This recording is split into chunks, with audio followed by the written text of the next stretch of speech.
Losing an important document like your medical power of attorney can feel overwhelming.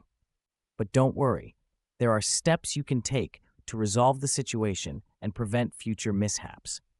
The first step is to contact your attorney. Most attorneys keep copies of legal documents like your medical power of attorney and can quickly provide a replacement. They'll also guide you through notarizing and witnessing a new document if needed, ensuring it remains legally effective. Next, reach out to your physician's office.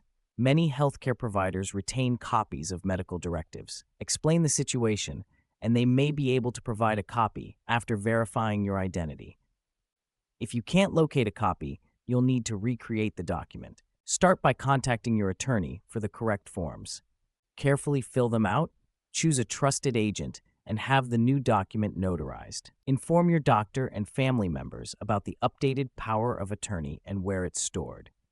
To prevent future loss, store your medical power of attorney securely.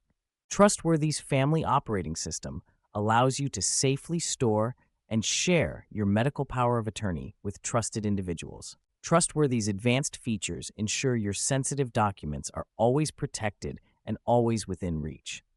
Lastly, remember to review your medical and legal documents regularly. This ensures your powers of attorney reflect your current wishes and comply with updated laws. Small steps today can save you and your family from unnecessary stress later. To learn more, visit Trustworthy at trustworthy.com. You can open a free account and keep it as long as you like, or upgrade to a premium plan with even more features.